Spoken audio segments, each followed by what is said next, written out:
for some reason my internet. Oh, there we are. We're live. Oh, yay! Hello, everybody out there. We are Paranormal Brew, and we are new to Paranormal Warehouse. Tonight is our first episode. I'm Taryn, and Sabrina, and Anthony, and we have our first guest. I don't even know if you need an introduction. I mean, I'm sure everybody in the paranormal world knows who you are. Yes. My name is Bill Gates, and what I try to do is... with the beard, you kind of... This is my granddaughter, Sylvie. She's FaceTiming me. I love her so much. Hi, Sylvie. It's Grandpa. I love you. I'm on a show. Hello. Hi. You did a great job. Well, Pop Lop is on a live show right now. I wish I could talk to you more. I love you so much. I'll give kisses. Will I see you today? Yes, good job. Bye. Hi. That's my pride and my joy. I love her. I'll see you later. Bye, Sylvia. I love you. Bye-bye. Oh. It's the best to see that baby picture every time and watching her grow too. It's just amazing. So cute. I'll tell you, you can make a nice drawing and put it on the wall. It can impress people. It can be, have good perspective and good ideas. You can make a song. People can sing the song with you and it can share an idea. But they can't really talk back to you or do things. When you have a child, it's the most amazing that you can create life. And then your baby makes a baby? What? Is that it blows my mind. And she's 1 year old now, and she's starting to say a few words, and just, oh my gosh. I'm very happy. They're moving back to New York from Florida on Saturday. So. You are? My daughter's in Florida with my granddaughter and her husband, and so they're moving back to New York this Saturday in 3 days. Oh, wow. Nice. I'll see my granddaughter again. And my daughter, as a parent, your job is to make sure your kids can leave the nest. They can fly on their own. They can get out there, have a career, take care of themselves. You go, yay, they can fly, but they're going away now. And it's cool where they can fly back to the nest once in a while to visit. So I like that a lot. That's awesome. Very good. Very good for you. I'm so proud. So, Chris. Yes. What have you been doing? Like introduce yourself and let's start maybe at the beginning and where you come and your books and all the good stuff that everybody wants to know. Well, I guess we should talk about what happened to me, what I'm known for, which is an extreme haunting that took place back in 1985 in Western New York, a place called Geneseo at a state university, in the dorm room itself. And I wasn't a person who put much interest or stock in the paranormal. I like baseball, I like ice cream, I like music. I was just a kind of, happy-go-lucky athletic kind of guy. Sometimes life throws you a curveball, and sometimes you have to adjust to things whether you want to or not. And what happened to me was in my sophomore year, my suite mate, we had suites of rooms in the college, and I was in Erie Hall. I know, right? I don't believe that, but yes, Erie Hall, like Lake Erie. And my suite mate, John Jeff Unger, said, there are some guest speakers coming to the college, and their names are Ed and Lorraine Warren. And I had never heard of them because I didn't really follow ghosts much. But I remember they were in the Amityville Horror, things like that. And so he said the magic words, it's free. So Jeff and I went to this symposium with Ed and Lorraine Warren, and it was great to watch. I mean, she was just so elegant. She was so beautiful. When she spoke, she believed it. Whether or not you think they're right about other cases, they were sincere in what their efforts were. And Ed was just a strong personality. It was amazing. At the end of that presentation, they said, come on up and meet Lorraine Warren. I said, sure, why not? You'd be polite, and Jeff was there too. And so I got to the stage, and Lorraine Warren said to me, out of hundreds of people, only me, she said, I won't shake your hand. I don't want to know my future. I thought, what does that mean? And Ed pushed me off the stage. And that was my first encounter with the paranormal, being pushed up a stage. And they were going to go for a ghost hunt, investigation around the college campus. And Jeff said, let's go with them. I'm like, no, they threw at the stage. My feelings are hurt. And so we went back to my college dorm in Erie Hall, room C2D1, which becomes significant later on. And Jeff said, are you sensitive? I said, well, I am now. I got thrown up a stage. And not emotionally. And I don't know. I figured that was it. However, 11 days later, in my dorm room by myself, I began to hear what they call now a disembodied voice, whispering my name, Chris. The following day, I saw this, what they call a full-bodied apparition in my room, where this thing's just looking at me, coming to the wall. And so within a matter of 10, 11 days after the Warrens coming to the campus, my life is turned upside down. And my roommate began to see this thing. We eventually got photographs of it. We got its voice on a Maxell recording tape. We had a priest come to bless the room. We had a psychology professor help us get the voice on the tape. We had 12 witnesses. We had attacks. We had a suicide. So the papers came. The newspapers came. It became this amazing, out of control thing that I didn't want to experience, and I became known as the Ghost Boy of Geneseo. So that's where the Ghost Boy in a nutshell. Boom. Wait, What else is new? And it was 75. Down the line, what made you decide to tell your story? That's a good question, because I tried to hide away. Telephone tag goes, and you know how people want to be involved in something. And I didn't want to be part of this phenomena. I didn't understand it. And I don't want to be responsible if people got hurt. I said this thing got violent after all. We attacked people. We had people get blood up on their back, get knocked unconscious, pushed to the ground, get really bad. And I was afraid that people would think it'd be cool and not dangerous and want to involve themselves in these things. So it took me a good 20 years, 2 decades, before I was ready to begin to share what I experienced, because it was almost entirely negative at the time. I didn't want to just share a negative story. And I realized, but you know what? Whether or not it's bankruptcy or unemployment or loss of a spouse, a divorce, loss of a child, illness, addiction, if you survive something, that's important. And I realized that I survived this trauma at a young age. I was a teenager. And that's worth discussing. And I thought, you know what? How did I survive the trauma? I survived the trauma by reaching out to friends, by journaling entries, by using science to prove or disprove, by turning. So there are steps you can take, not isolating. And so I realized, you know what? I can share my story in the context of surviving, because everyone survives. And thank goodness for Bill Edwards and John Jeff Unger and Mark Atria, because they had said, listen, let's actually put this down. Let's actually, make a film about this to record what happened to you, because people should know this one day. And they began working on a project called Please Talk With Me. And then we started to talk at different colleges. We talked at Geneseo, Penn State, SUNY Orange. And at Penn State University, that's where the networks found me. That's where Syfy found me. And in 2012, put me on School Spirits. And then I went to Trvl Channel after that, and Coast to Coast. And so then the media got involved in publishing this out. But it wasn't for 20 some odd years later when I was actually thinking, you know what? Let's frame it in a positive way. I survived. How? What did I learn? Mm-hmm. Mm-hmm. Absolutely. There's a question. Somebody, a Cindy Para, I can put that up for you. It says, Chris, did you experience anything in between those 20 years? Oh, I love her icon. She has a little mask and everything. It's like a chessboard. Yeah. Very cool.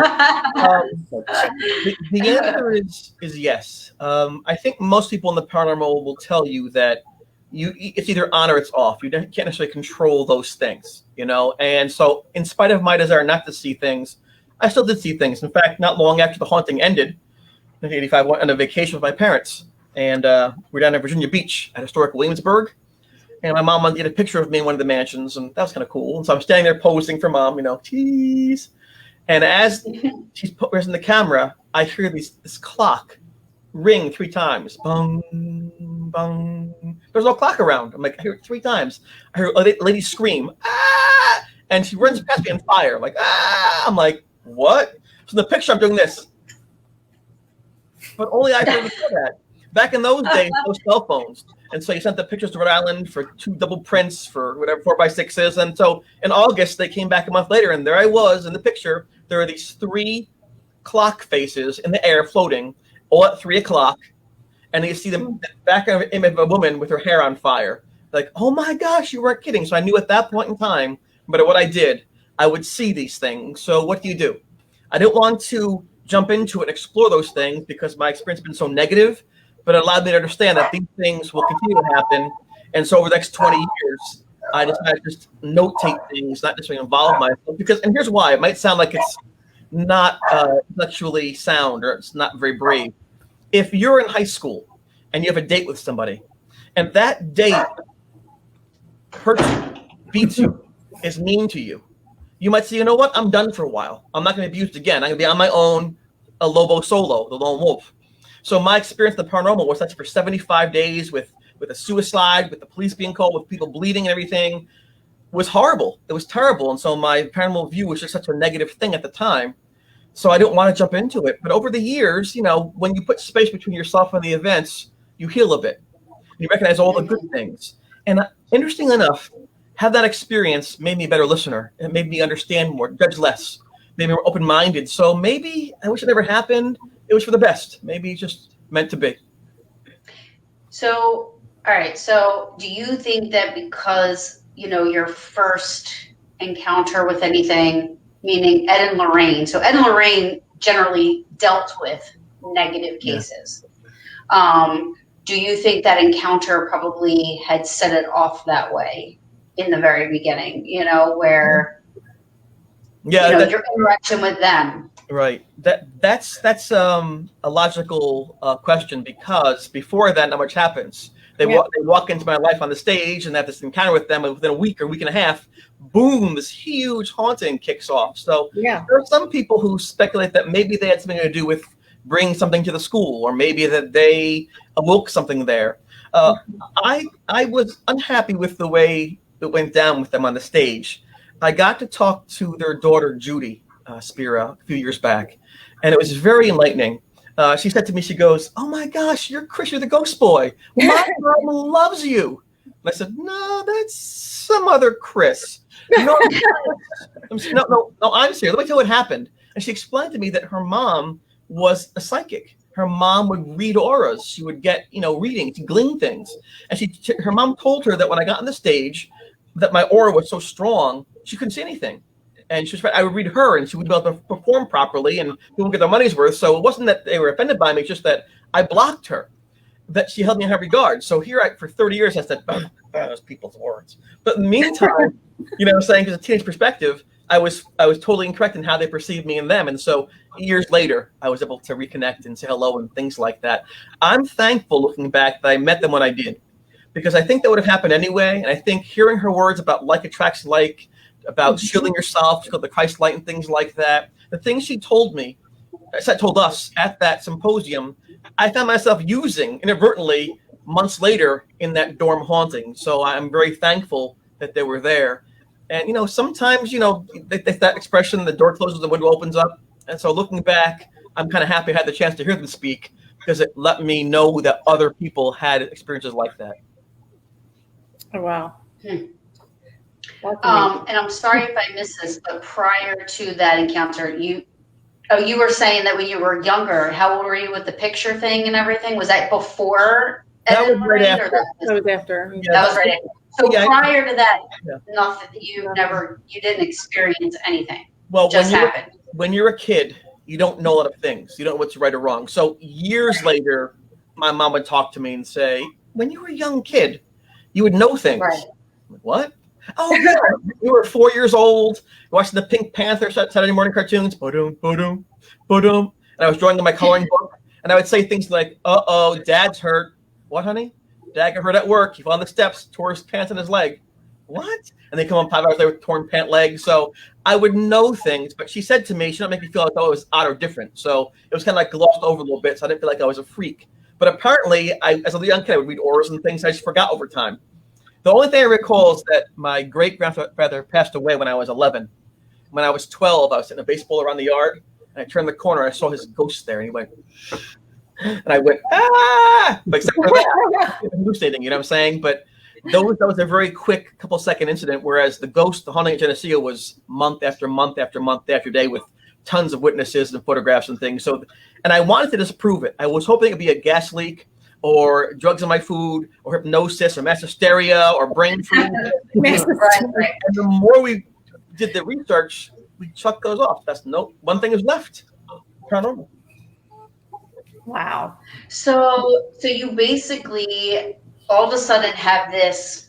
I don't want to call it a gift because at that time it wasn't a gift to you. It was like this nightmare, right? Yeah. You're like, what the hell is happening? You know? So you basically in 85, like who is there to reach out to and talk to, and help and try to figure this out, So you basically have like had to yourself figure this out, or was there anybody that you reached out to? Were there, Yeah, it's a double-edged sword. When you're by yourself in something, it's tough because you don't have any assistance if that happens to you, but it offers you the opportunity to do it yourself and to achieve things on your own. You're more focused on it. I was lucky, unlike today where there are hundreds of paranormal groups, there are dozens of TV shows, there are dozens of books, so you can go places and look. Back in those days, you had the Amityville Horror, you had the Shining, much out there, right? It was only a cult. I was very fortunate in that Jeff Unger, who lived next door to me in the college, he loved things like In Search Of, and that's incredible.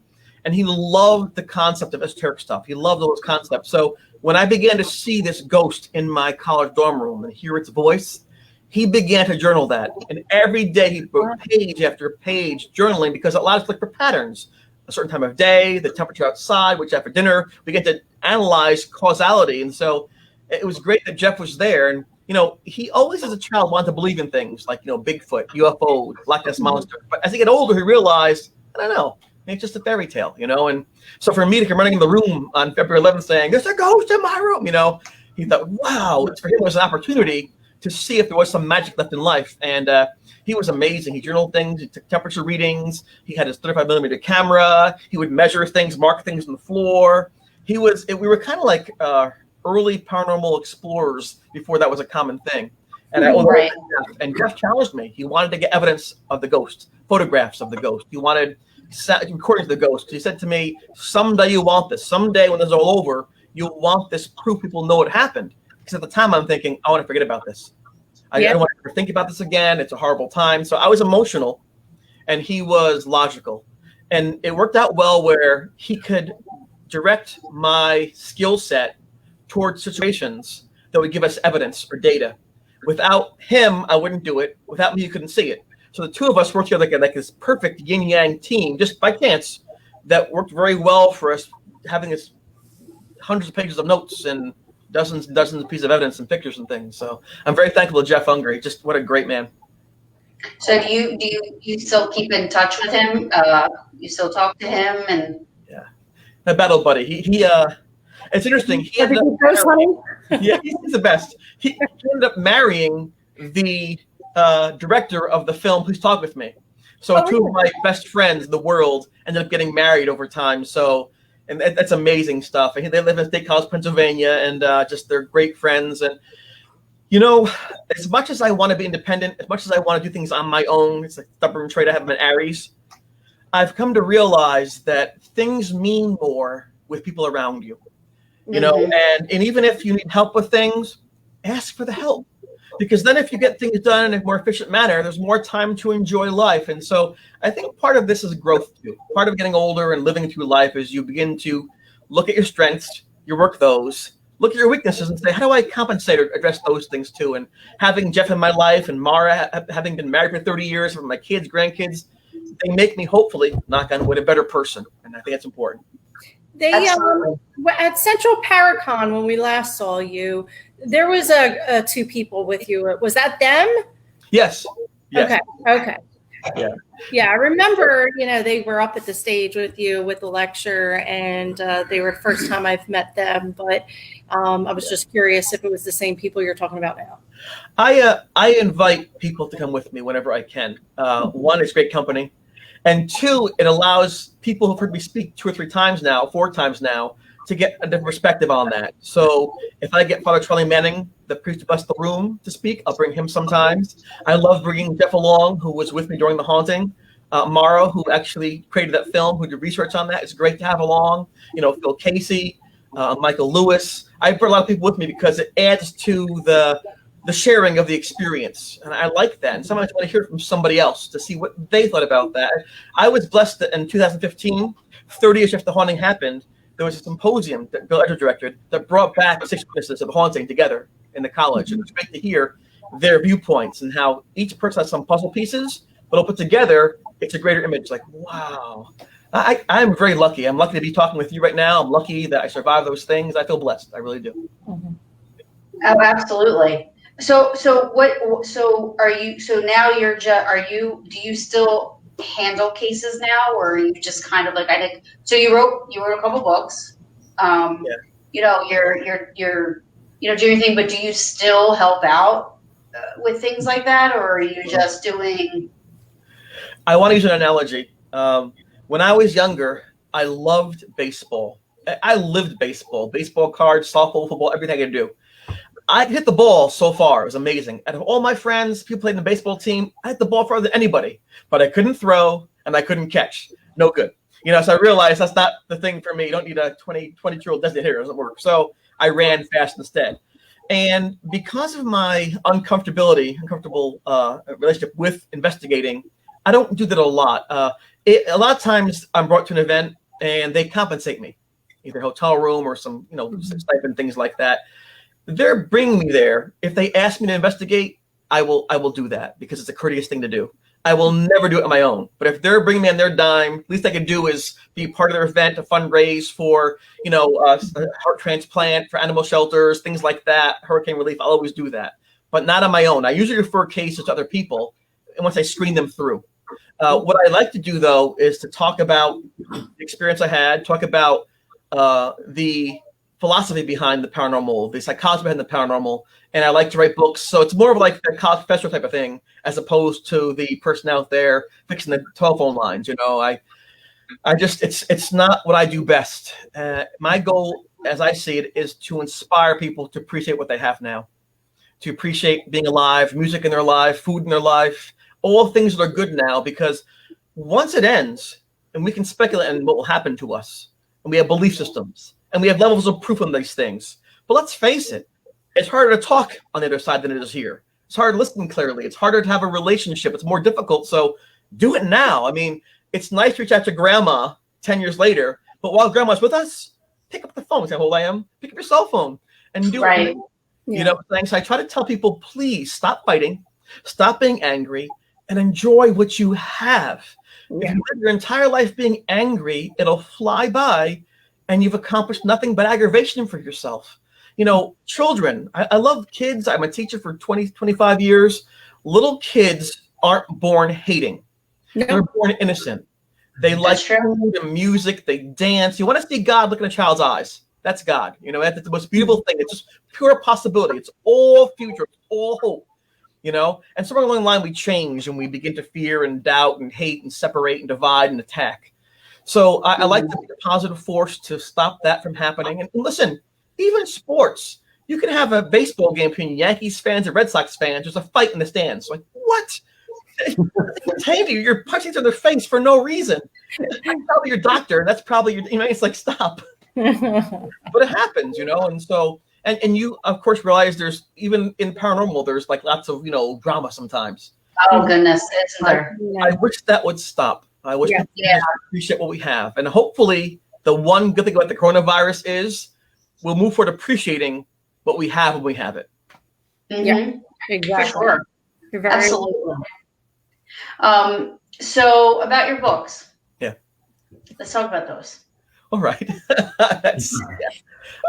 I'm a teacher, but not really an author. And what had happened was there were a number of books written about me and shows made about me and movies. So people had the Syfy has their take on me, Trvl Channel, all different folks. Tim Shaw wrote a great book about the haunting.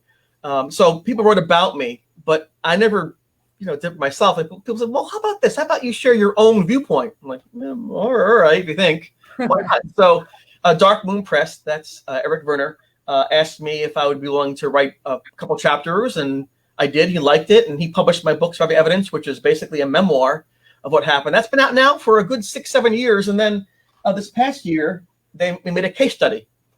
So I like the number. This is a case study, C2D1, and this has writing material from the priest who blessed the room, from the gentleman who analyzed the ghost photography, from the state trooper who investigated the case, see if it was accurate or not, from the director of the film, my better buddy Jeff Unger who wrote the notes, Alan Lewis. So this is a case study. So I like this. It's less about me, more about all the journal notes and documents. So I'm very proud of that. I really am, because it really is a team effort. Without them, my friends back in college, there is no Ghost Boy. I'm only here because they found value in what I did.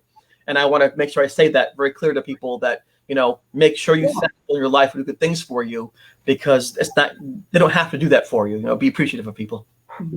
Well, as far as the picture on the cover of that book, can you explain that picture to the audience? Yeah. Jeff had said that was actually Valentine's Day. So here's Valentine's Day. I'm a young guy. I should be on dates, right? Doing dancing and playing. There I am in the room, like, ghost? Are there a ghost? So there I am on Valentine's Day, and I had told Jeff I'd be getting a priest to bless the room. And Jeff said, well, wait, let's get some proof before, because the priest might send him away. And so Jeff instructed me to try to call the ghost, try to call it toward us. And the reason it's a famous photograph is because my sleeves are blowing back from the air.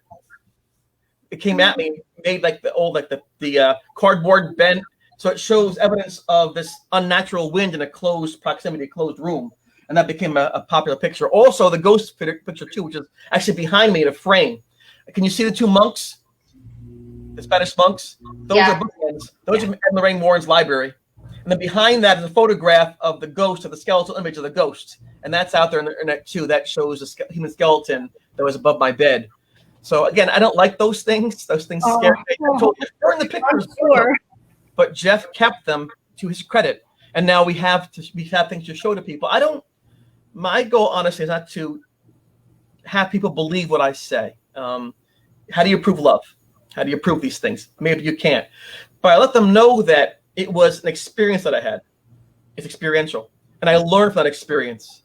And that's important, because you can say to somebody, why do you love him? Why do you love her? Well, they do. And sometimes emotions aren't logical. And that's okay. It's not supposed to be logical. It's no fun, right? You fall in love. How stupid to share things and a compromise. Blah, it's not worth it.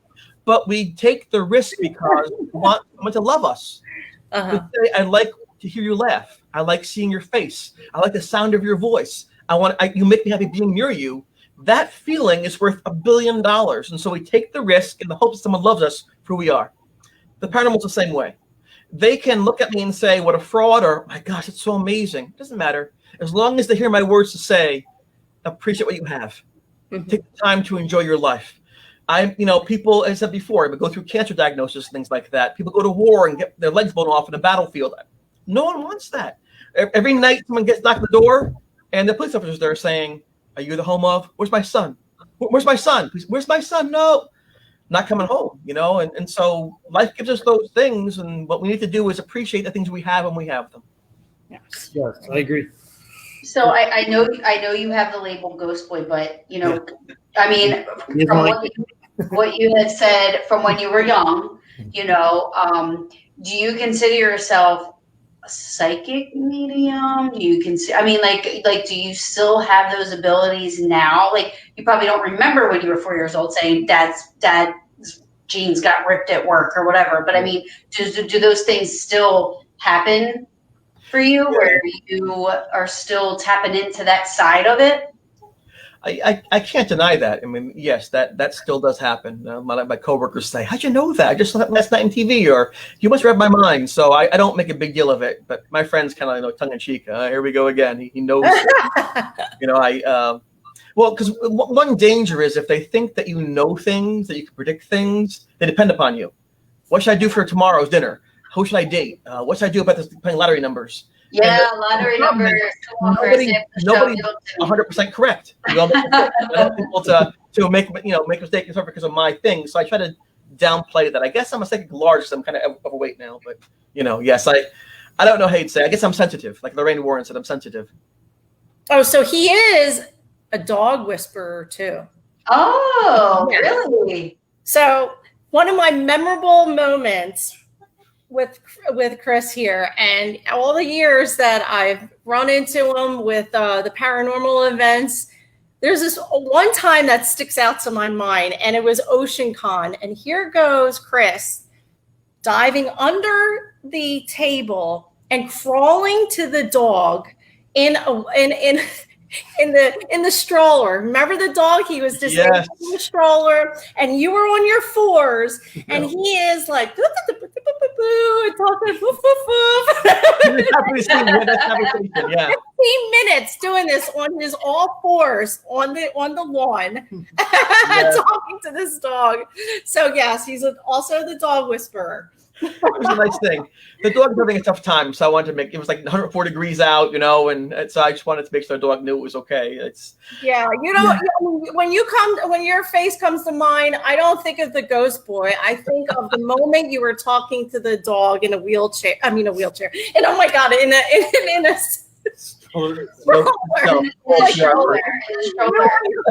talking to a dog. You have a little compliment I'm going to share up here. Oh, it's Al. What's up, Al? Oh, that's very nice. Thank you, Al. I appreciate it. It's very, very kind of you. Al is a very nice man. I really enjoy talking with him. I see him a lot of times at events in New Jersey or Pennsylvania. A good friend. And thank you, Al, for saying that. You never know what your work is like objectively. You just do your best you can do. So when someone says to you, nice job on the TV show or good job with the book, or it means a lot because you want to hear those things. And sure. Right. And sometimes, and the more you do, the more things get convoluted. And so it's important to have people around you to keep you in check sometimes and say, yeah, or, so I appreciate it. And so your lectures too. I mean, your lectures are phenomenal. Everybody raves about your lectures. I mean, you're a good motivational speaker as well as just lecturing on the subject. So absolutely. Well, thank you. That's my primary focus when I go to events. Not so much the investigation or things like that or trying to prove things. I like to be able to go there and light people up a little bit and have them cry a little bit, have them laugh a little bit, and give them a moment that's unforgettable for themselves, that they can leave knowing that, you know what, I might not have made any money this week, or might not have seen the ghost this week. I had a nice conversation. I feel good about where I'm going. And so that's what I think is my forte. I learned that over time. The first time I spoke, I was a wreck. I bet, yeah. 9 years ago when I was at the college where these things happened, and I thought there'd be 10 people there. There was 200 people. I'm like, wow, I can't do this. There's no way. I remember going on stage like, hi, my name is Chris. So how did the crowd accept? How did the crowd accept the things you were saying? Were they receptive to it? Were they, Yeah, two things I noticed. If you go to a convention on the paranormal, most people are going to automatically say, yeah, that can happen. So it's not as though you're speaking at a local library or college, which are a little more tough audience to handle. But I think that when people hear someone talk, and even if they don't experience themselves, if they hear the tone of a voice, the expressions on a face, they can tell the person is being honest with them. They're being honest. They're being truthful. So that's what I try to do. I give them an honest experiential review of what I did. And I think that sharing is hard sometimes. When you tell someone, I was afraid I would die. I'm ashamed of what I did. I was fearful. That's a hard thing to say. I mean, you explain to them how you get over these things. That's cool. You put yourself out there. It's not a matter of like, I am the ghost boy. Hear my words. No. I use whatever collateral I have in the paranormal to try to share a positive message, because guess what? I'm kind of older now, we don't have 300 years to live. And so before I drop off, before I go to find rest, I want to make sure I do what I can do to be a positive force here as opposed to a negative force. That's my goal. I want people to say, you know what? Either he was nice or he helped me or I enjoyed talking with him, because that's all I need. Yeah. You are a very positive person, so that's great. Right. That's awesome. However, do you find that the negative tries to, sink in there every once in a while, and you got to kind of, I don't know, do your thing to kind of, keep it in check, or. Yeah. I think that involves perspective, and everyone's perspective is different. All the four of us can watch something on TV and have a different reaction to it, whether it's politics or sports or whatever it is. That's what happens. We get into our little tribes. But I try to look at perspective, and here's why. In March, on March 10th, I was attacked by this ghost. I just went for this 10-mile run, and I was in the shower, and I saw the silhouette of the ghost on the ceiling. And I followed it out of the shower. I almost fell because my feet were all wet, and I couldn't believe the ghost was back because the priest had left the room. So I figured I'd turn the water off in the shower and call the priest, hey, listen, it's back, and turn the water off. And I was pushed against the wall. I pitched at the wall. I lift off the ground, felt like I was stabbed in my back. And I looked in the mirror, and I had these 3 scratches, roughly parallel scratches. They were bleeding already from my neck down to my hips. I couldn't believe it, and they were burning. And remember, I fell on the ground in the bathroom. It just fell on the floor. I don't know if it was the shock or the pain or the fear, but I couldn't move. I just looked at this one droplet of water on my wrist, like a pear-shaped water. I could see the room switched, inverted. I thought, refraction, water reflects light. That's science. Then it fell. I thought, that's good, though, because gravity pulls in the water. Then the grout on the tile floor was darkened. That's the moisture. So science is working. I thought I was going to die. I can't keep on trying to get my mind back together again. I thought I was dead for sure. Then Jeff opened the door because he heard me screaming. And I screamed, who are you? What are you? God? The devil? Show yourself. You coward. You coward. I'm screaming at this thing, And he came running in, and then Beth came over, and Ed, and they put a towel around me, and they brought me to the bedroom.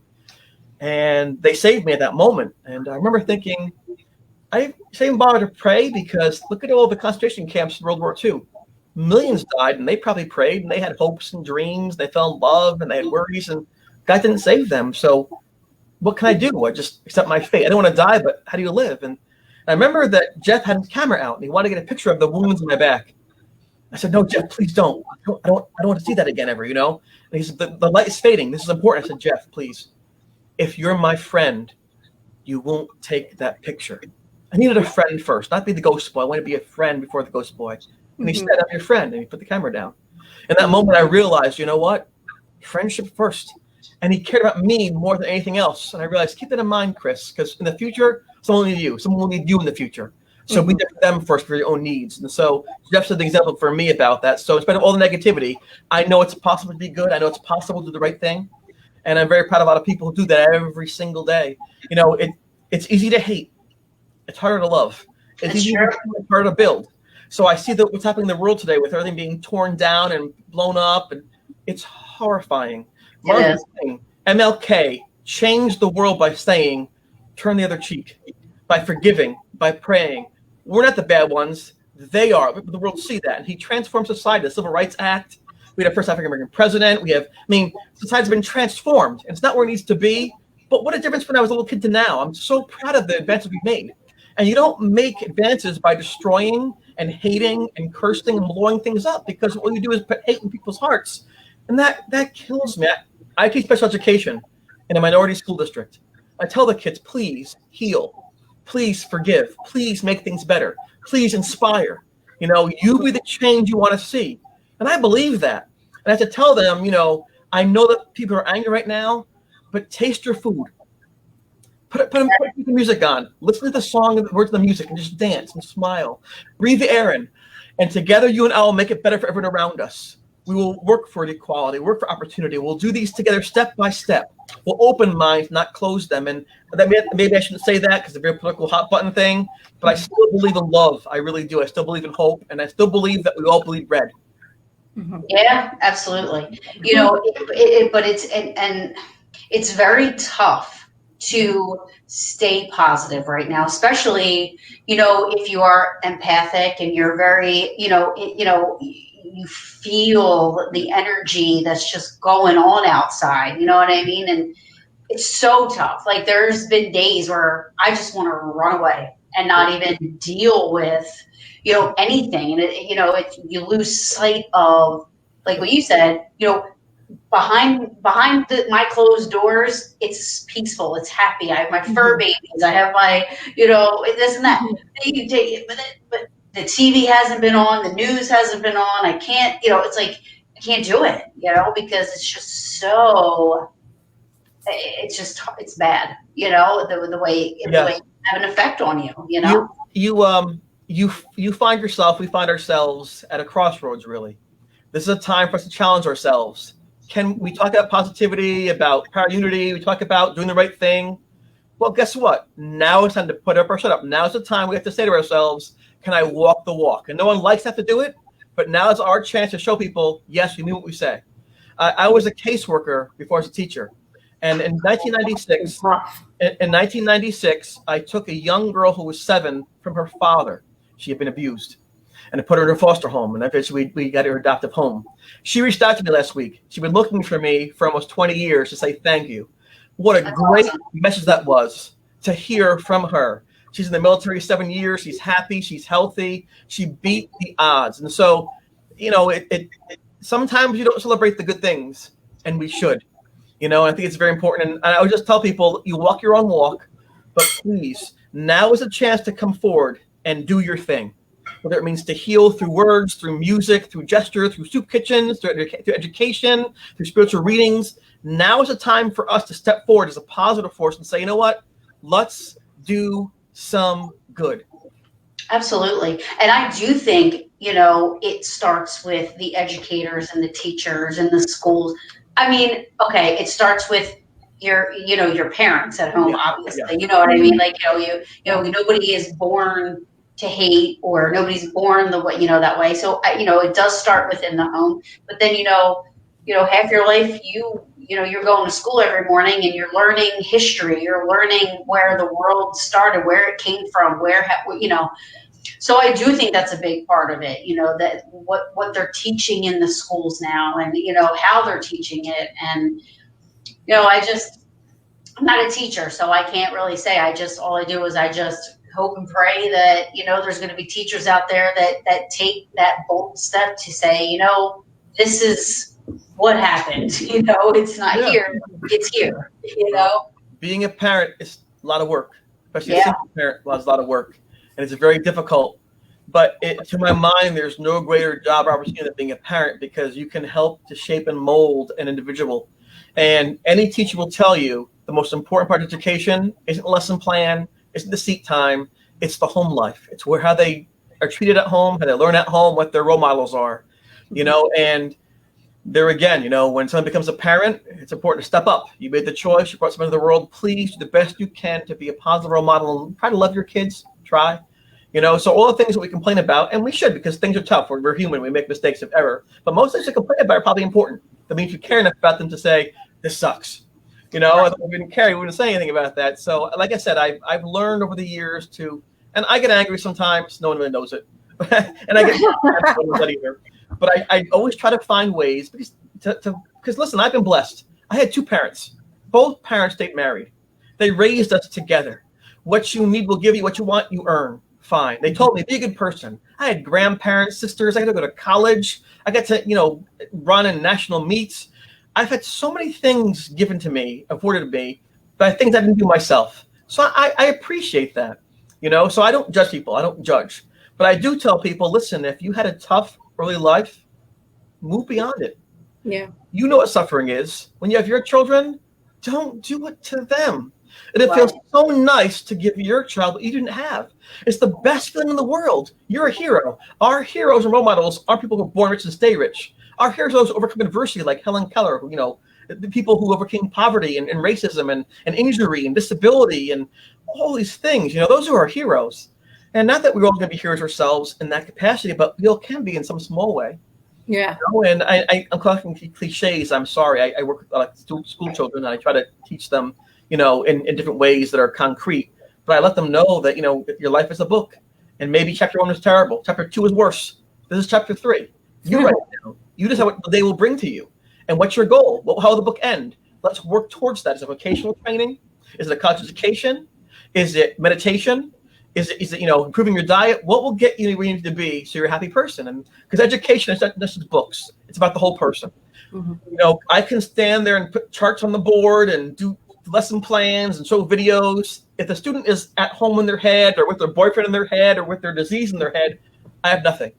And so I tell them is, listen, come to class the first few minutes, breathe, detox, and then we'll talk. And then when you're ready to learn, then we learn together as a team. And the first thing that's kind of weird, this guy's weird, but by the end of the school, they learn. Think about that. We went from it's true. And most of the students I have too don't have homes, or if they do have a home, they can go there once in a while. So if they have a guy from television, I always show them the Syfy show day 1 of school. Like, dude, you're on TV. What the? But you're here with us. And I bring in people like Brian Cano came to talk, people like that, and Jeff. I bring people into this to talk to them. They stay on TV. Jack Kenny was nice to come and do these things for me. Yeah, that's awesome. So I bring them in because that lets them know I care about them, not because of the paycheck, because I care about them. And little things like that go a long way because they realize maybe that can be me too someday. Exactly. That's awesome. That's amazing. So you're talking about family. You have a wife, and Yes. you met her through college, correct? No, I met her afterwards. Oh, you did? Okay. So what does she think about everything that you've dealt with? What is her views? Note to self: get lawyer. I'm sorry. No, I am up here, and she is down here. I'm always pulling up, and she's always keeping me level and stationary. She is an incredible person, one of 10 children. Wow. She's had to help raise herself and siblings. Her mom died when she was 44, and my wife was like 10. She doesn't like the paranormal so much, which is ironic, but here's the important thing. She lets me share my experience. I let her stay away from it. Support. You're good. We didn't marry each other to prove things to each other. She is the most remarkable person. She is so giving, so kind, so positive, a great mom. So, in a relationship, you have to allow for differences, for growth, and for compromise. And when you love someone as much as I love her, you do anything you can do to keep that marriage going strong. I love her so much. I feel so blessed in my life. And so if she says no ghosts for me, I'm okay with that. Okay. Well, it's good that she supports you, though, Exactly. and supports you and accepts, that you're going to do these things. You may go, out of state to do a lecture or Paragon or go here or go there to do stuff, And it's important to have that support. I think there's sometimes a spouse might have would be infidelity. People go out and party, they drink at places sometimes like that. That's a fear that people might have. They might have a fear of someone growing away from you because meet people with common interests. They might fear just growing apart from not spending time together. And so it's important, I think, that if you are a public speaker, any capacity, whether it's in paranormal, whether it's in sports, on TV, whatever, that you put some expectations down, some guidelines and some limits on things before you go out the door. And let them know, here's what we do and here's how we handle this. And she knows that I wouldn't do anything to hurt her or our relationship. And there's a trust that's been brewed almost 31 years of this, and it doesn't help I bring up some money either. So yeah. Cheers to that. Cheers to that. Yeah. Yes. Cheers. Did your children have any traits from how you, like you were talking about, can know things? Did any of your children pick up on any of that? Did you notice? I believe, and people can argue with me on this, that there is DNA, a genetic component in this capacity. Like you have a potentiality for your height, for your artistic ability. When you're created and that DNA comes together, your person's almost formed there. It'll determine what kind of eyes you will have from birth and all these things, potentialities. So I think everybody has some potential in the paranormal field. And then you actualize that by doing things, by reading, by engaging, by experimenting, by studying, by, exploring. I was concerned about my kids and the paranormal because I feel that my gift was inherent. I feel that I was born with it. And it turns out, I found out 10 years ago, way after the ghost stuff happened, that my great-grandma was a snake charmer in the circus and a fortune teller. And my great-great-grandma wrote tarot cards in 1920s. So it goes all the way back. My family, all these gypsies and fortune tellers and circus performers, and I never knew. How much you find out after the fact? I found out much after. No one talked about it. No one talked about it until late. My grandma told me like 5 years ago. Oh, really, honey? I'll tell you. Like what? I wish I'd known, but it wasn't. When you come to this country, my relatives came from Ireland and Italy. You wanted to fit in. You don't want to be different and stand out. So just act normal. Keep your secrets. No dirty laundry. That was the occult back then. We got some crazy people next door, the voodoo dolls. Get them out of here. They didn't love that. With my kids, I was concerned. I had to balance two things. I was caught unaware. I didn't know what to do in that situation with the ghosts. If I told my kids, it might predispose them too soon to seeing things. They might experiment, get hurt. Maybe they'll be targeted. If I didn't tell them, then they wouldn't know anything to be hurt like I was hurt. So how do you do that? So what I did was I walked a narrow line. I would tell my daughter Susan and my son Matthew bedtime stories. And the bedtime stories was my experience disguised as knights in shining armor, as farmers, as politicians, as soldiers, as dancers. I used my story to problem solve the events with fake characters. So they could problem solve when it happened to them without feeling it had to be the Ghost Boy style. They didn't find out about my Ghost Boy stuff 2012, I was on TV. I never told him that. Wow. It wasn't my son. I was shopping at ShopRite, pushing the cart. My son calls, Dad. Oh my God, Dad! I'm like, is the house on fire? You're on TV. You're so cool. That was you. I'm like, so I didn't want to know it was me because then they're my shadow, the Ghost Boy's kid. So they could pick their own interests and their own viewpoints without feeling obligated to me, either pushed down by me or formed by me. So now they're older. Now they realize they can make their own decisions. But yeah, they both have the ability to see and do certain things, and I'll demonstrate that when they want to. Mhm. And at least they have you to go to when they have I'm questions. here. Yes, it's Dad's like, oh, Dad, but I'm here if they need me.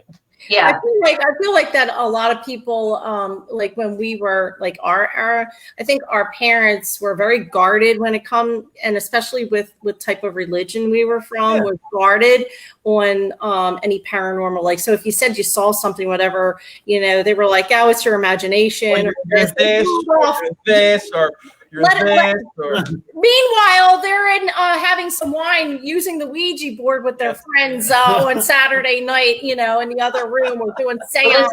I wish my mom did that. The first time something happened to me, I was like, Mom, something like flew across my room, and she's like, oh, that's Brad. It's the ghost. I named him Brad. I'm like, you find these things after everything's happening to you, which is like, I'm like, well, I don't understand what is going on with me. Why am I experiencing this? And then finally, when you're grown up, they're like, well, see, you're Italian, and we had this witch, and like, it starts coming out, right? Everything comes out. European, I was doing the Ouija board with my mother, and and then she's like, well, where did the Ouija board go? It was bad. There's something, I threw it out because it told me something I didn't want to hear. And like, well, you could have told me that because and like, it just, and the same thing with you, and the same thing with Taryn. It's like, we get, I'm annoyed with Brent. I'm annoyed with Brent now because poor Taryn say, Brent, clean my room. Brent, do something, make breakfast. Brent, what a pain in the butt. Didn't do anything. You're going to be in the house, help out, please. You're part of the family now. Right. So really quick, because it stinks, but we only have a couple more minutes, we could talk forever probably. I know we can.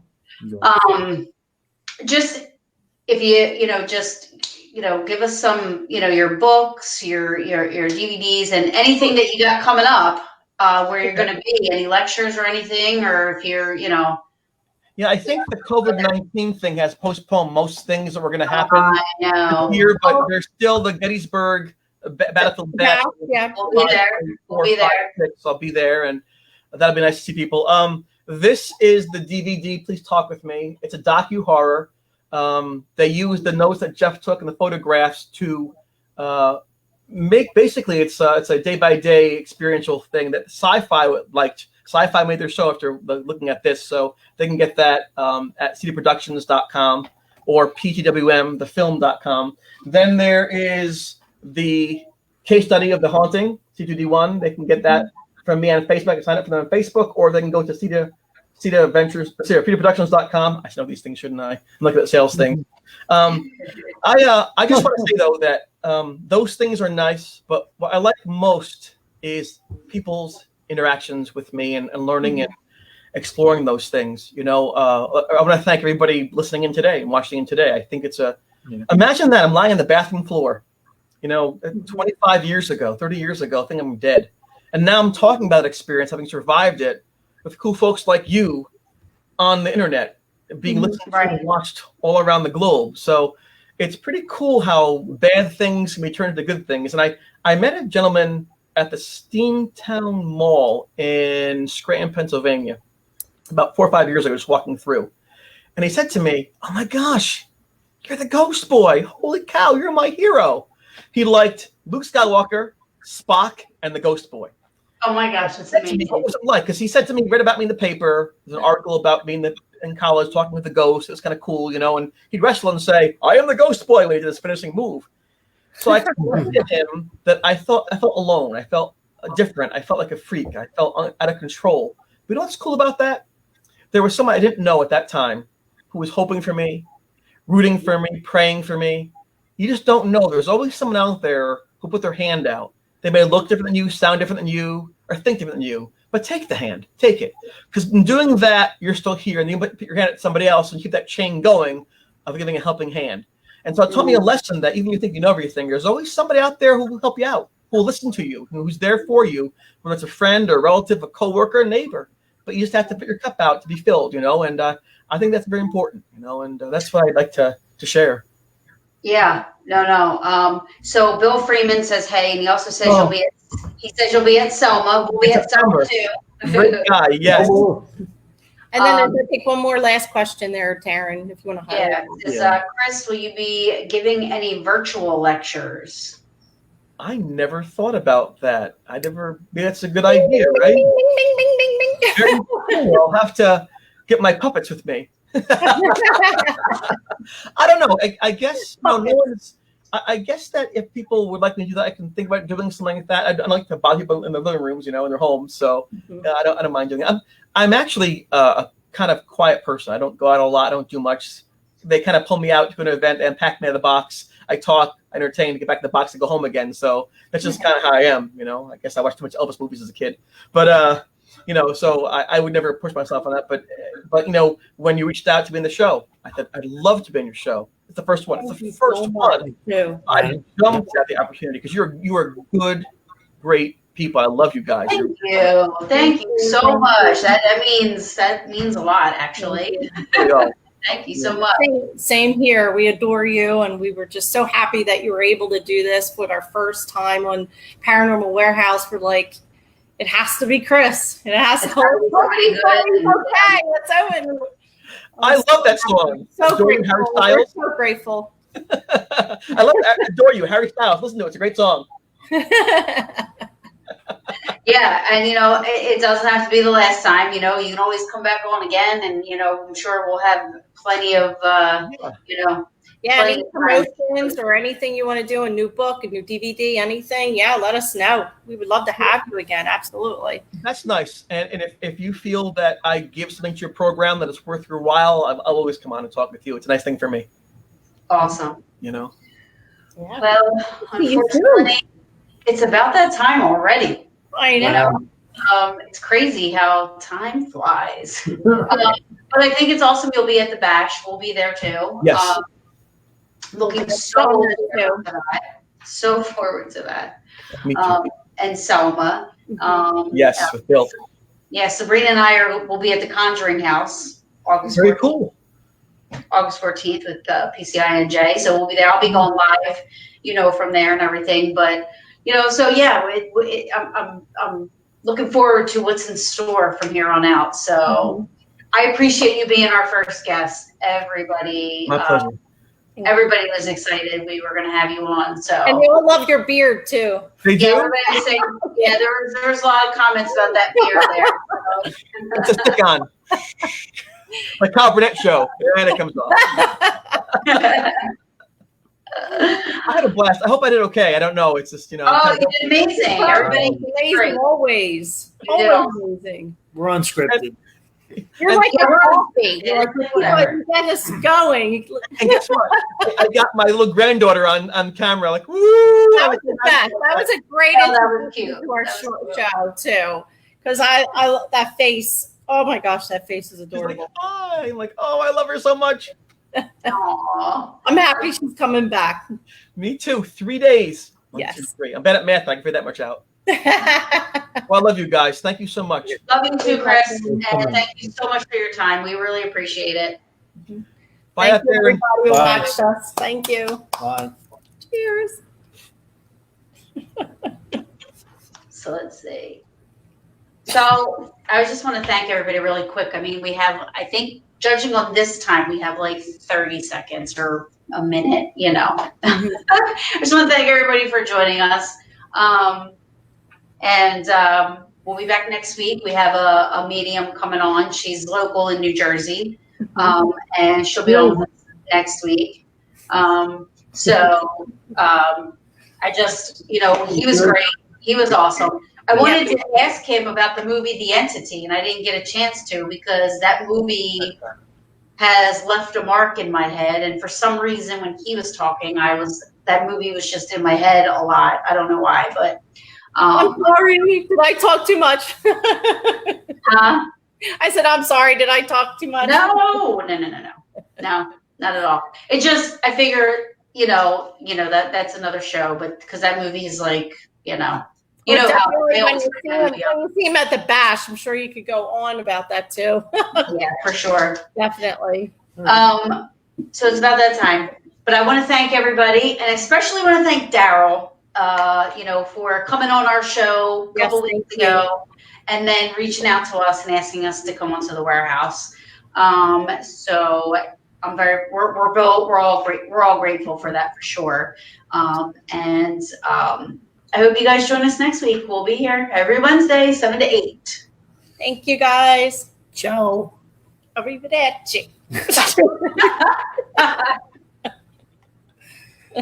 All right.